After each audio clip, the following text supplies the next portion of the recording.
Okay, so if you watched the tutorial before this in the playlist, it was the assignment tutorial. And I guess maybe let's just do this. So the idea was, how do we build a scene, like a little still life, right? So the objective here is, how do I use a few similar prefabs and manipulate them as needed to place them around the scene? And we have a whole list up here at the top, right? We have this cube, capsules, oil tank, these kind of things. You get to choose any one of these other than, don't use figure, don't use landscape, and these funky ones down here, Bezier and Guide, right? But any of these ones that are just standard geometric objects, right? You can go ahead and play with those. I like to keep it nice and classic and simple when I created the objects that I have here. In fact, before I do jump into this, because we'll see it here in a second, you can see that here are all my objects, right?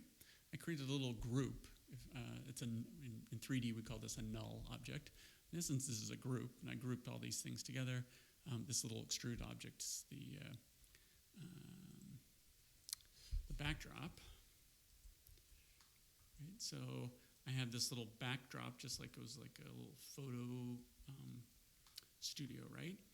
And I've created a couple lights. You can see them here. This is the redshift lights. And I have these, you didn't see these in the render. These are just panels so that the light would bounce off and make their way back into the scene a little bit. Like reflective cards, right? So this is my scene, and I've created a camera. This camera, you can see the move tools are kind of grayed out here. It's because I put a little tag on there. You can see it's a little protection tag that just says, hey, don't let anyone move this. So once I got it set to a point that I really liked it, so I didn't accidentally move it, which is easy to do sometimes if you're using like a magic mouse. You know, brush your finger across there and it scrolls off into the distance. So once we get going, we'll set one of those. But the first thing is just maybe to establish a few objects in the scene to get a feel for that. And then, of course, we also need to use the backdrop. And then it'll just be a matter of experimentation, which is totally fine. I could have you draw out a sketch, a very detailed diagram of where these would go. But I think I want you to experiment and get a sense of how placing these objects in this 3D space translates to what you might see in the 2D. So if we go back to the camera, right? So, sorry, I clicked on this little button that said, hey, I want to look through this camera, and Cinema 4D does this really cool thing where it just zooms down into the camera, right? So this is the setup. But let's go back to, I opened up a separate scene, right? So here's scene number 2, and it just doesn't have anything in it. So let's just go ahead and create a cube, right? And I'm maybe gonna make this smaller. So Cinema 4D, the company that owns it, Maxon, is a German company. And so unlike the US, and of course, just like everywhere else in the world, they like to use the metric system. I'm gonna leave this at the metric system. And just kind of scale these down. I have my own kind of internal compass, and I could show you how to use the math later on. But I'm just going to make something that's 25 by 25 by 25 centimeters, something that's a little smaller inside of there. And I'm going to go to my 4 views. So as I look at this as my front view, I'm just zooming in on this. And there are some hotkeys for that, but I'm not going to show those things yet. I can just go ahead and do things. I can like eyeball things into place, right? And really what I want to do here is, you'll see that we have a grid, but we also have these more prominent lines. I want to place this so that it's at the 0, so that the bottom of this is flat on this 0 axis, right? You can see where the X is here. Keep in mind that we just made a cube that's 25 by 25 by 25. So if I went into the coordinates, I could just use a little bit of math. And I could dial that in so it's exact, right? So if something has a height of, in fact, let's do it again. Let's say actually it's 30 by 30. I could just say, you know what, half of that is 15. And the transform node, the thing that describes where this is in space, is, in this case, at the center of the object. You can move that and place it in other, parts of the object. Doesn't necessarily have to be at the center, but that's a good approximation, right? Oh, I have a cube. The thing that manipulates it maybe should be at the center. It's like center of its mass, right? But we could change that later on. That's for another tutorial. Okay, so I've placed a cube inside of here. One thing that I don't really care for a lot in graphics is that the edges are perfectly sharp, right? There's no beveling or rounding, so I'm just going to go into the object and I'm going to turn on that little foot. And I'm just going to make that something kind of tiny, I don't know, 0.5, right? We don't have to do whole numbers. We can do floating point numbers.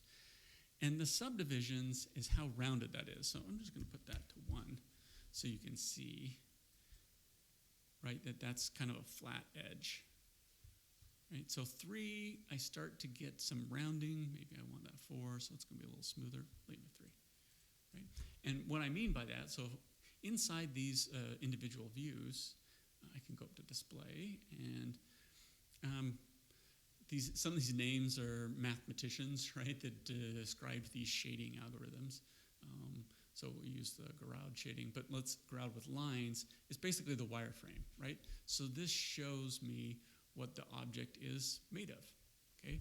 Right now, this is still a cube. It's a prefab cube, and I can change, these properties down here. I can't push and pull these little points, but, they are there from when I render. So, all right, we're almost 7 minutes in, and now my cat has decided to bug the hell out of me, so 1 minute while I pause here. Okay, sorry about that. Sissy, the unbearable. Okay, so again, the whole idea here is that we want to be able to place objects, right? And we want to create kind of a natural scene. So, the idea that it's going to sit on something, I've decided that when I create the ground plane, that I'm just going to put it here at 0. I could do something like this, right? So I just create a ground for it to sit on, right? It's like a floor. And when it came into the world, it was at 0, 0, 0, right? All objects, for the most part, come in at 0, 0, 0, the center of the world. So when I say that the cube is 15 centimeters in the Y, well, 15 from what? Well, its parent, basically, at this point, is the universe.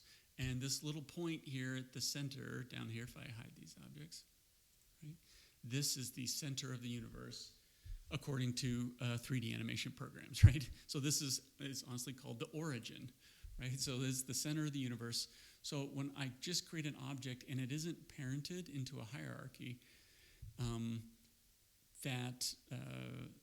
the coordinates are referenced to the origin, right? The 0, 0 mark. That sounds geeky, whatever, but it's important later on when we start parenting objects, especially for animating. You have to parent objects to animate things, and we'll talk about what this means to coordinates later on. So the plane is an okay thing. I'm going to leave it there for now, but I'm probably going to change it here in a bit. But this is just at least a good idea of where my object is going to, where my objects are going to lay on this. I don't really have a background yet, so I'll worry about that here in a second. In fact, maybe another way to do that is, let's go ahead. I'm just going to modify my little, yeah, something like that. So I like this plane here. This is just going to be like a temporary thing, and I want to do is duplicate it. So if I hold down this is the command key on the Mac, which I don't know what that would be. Would that be the control one on the keyboard or on the PC, right? So I'm holding down command. As I do that, you can see it gives me a little plus sign, which says, hey, I'm going to duplicate that thing you just clicked on, and you can, once I let go, it will give me another one, right? So there's the plane object. And what I want to do here is I'm just going to move this a little bit, and I'm going to rotate it. Again, these are just going to be stand-in objects. So I clicked on, let's back up here. I clicked on just this blue one so I can move it straight back. And then I'm going to click on the rotate tool. So these are move, scale, and rotate. On the hotkeys, these are E, is rotate, and T is the scale, right? So, and I'm just going to rotate this. I hold down the shift key, it will snap, right? So you can see it's doing 5-degree increments. So I'm just giving myself a backdrop. I am going to do something a little fancier later on so that we have a smooth backdrop. But for now, these will be my stand-in.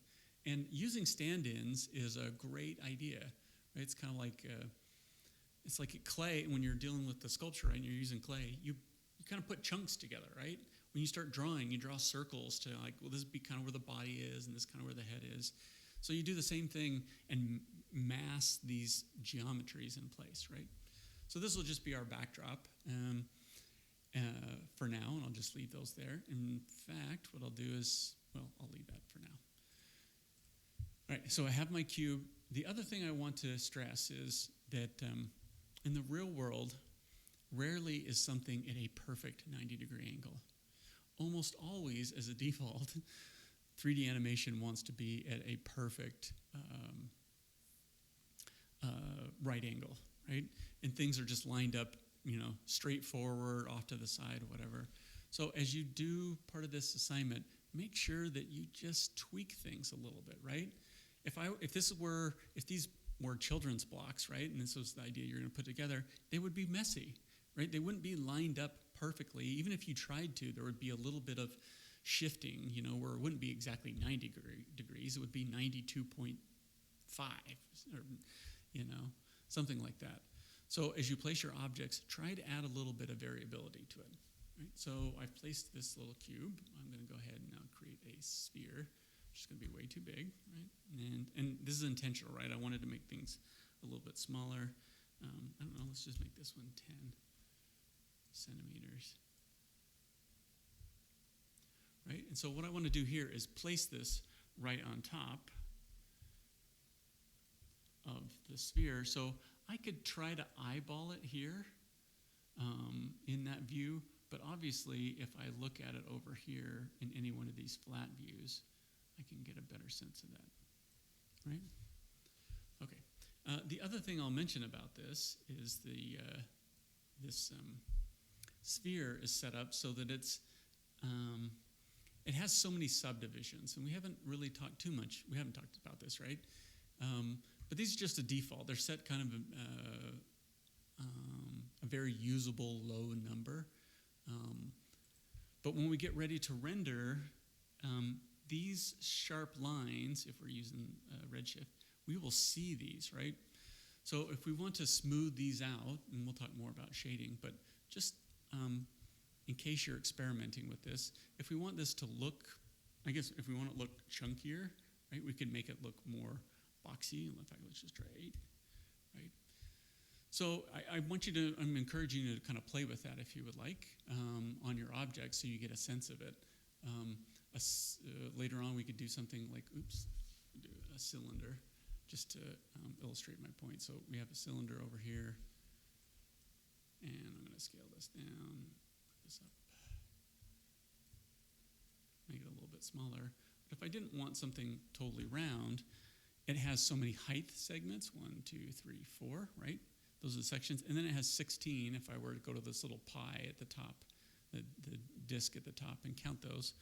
It'd be like a little pie chart, right? I have 16 of those.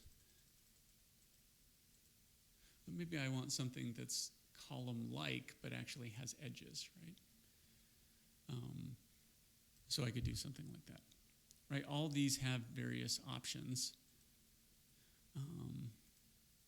Right, so I can round off those edges if I wanted to. All right, I'm just going to turn that off. And let's go back to the cylinder, the sphere, and the default was 16, right? And that was a little blocky over here, so I'm just going to double that. Let's say 32. Right? So only if I get really, really close to it can I see all those edges. But when I'm over here and I set up to do a render, I should be fine. So let me just take this. I don't know. Just going to do that for now, right? I'll just place it there.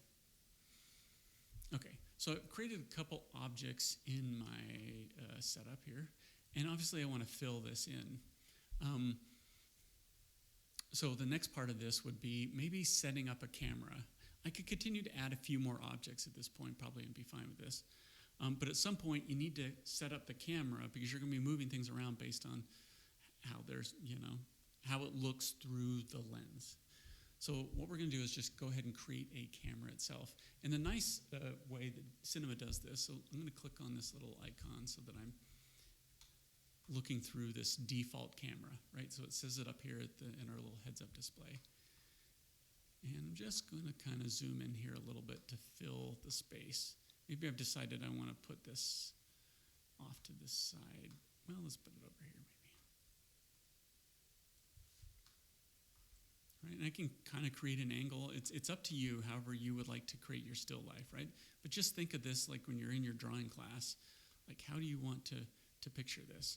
If I get to the point where, well, I haven't really totally defined the frame, but if we, right, can you see how we have this gray area over here and here, and at the top, there's this little box, right? This is what right now, with the default rendering setup, this is what is going to actually render if we take a picture. So, right, this is just a quick picture, right? No light, no anything, just simple shading. This is what's set up here. So this stuff would have been over here in the picture, and this stuff would have been over here, but it just doesn't, that's not in the lens of this default camera. You can see that we left a little wedge right there. So, if we need to, we can move other objects around, right? So this is my point of what we need to do. So if I take a picture again, right, I filled the whole screen now, and maybe this is the desired angle I want to use, right? For whatever reason. I'm going to click on this, oops, and grab this.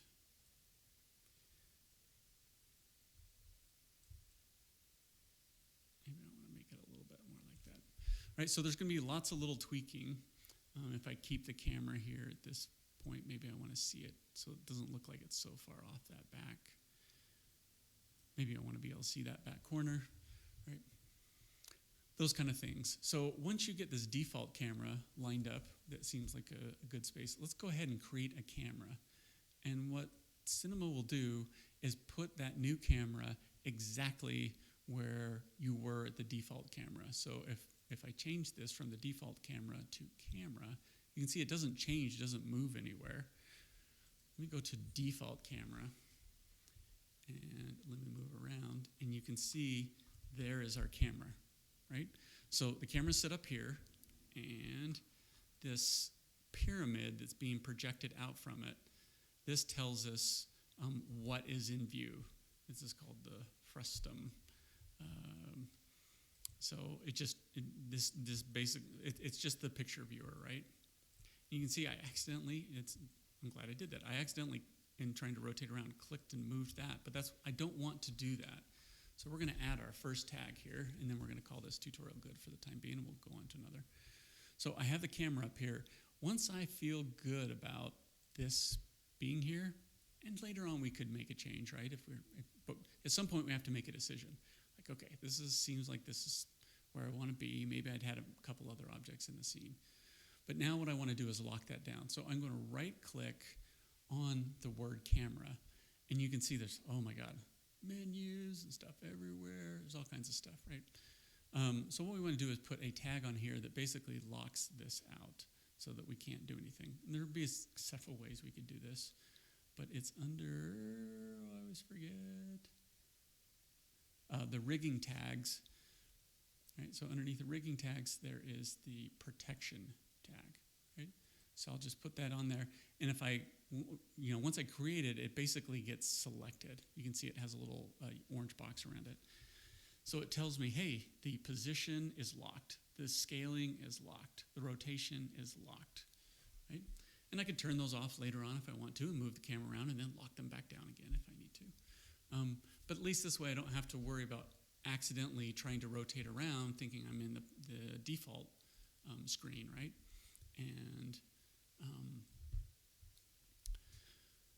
And move it, right? So now I can have this default screen set up.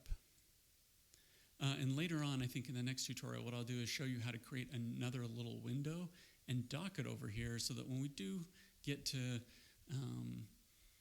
as you're placing objects, you can see through In fact, let's call this the render, if I can spell, render cam, right?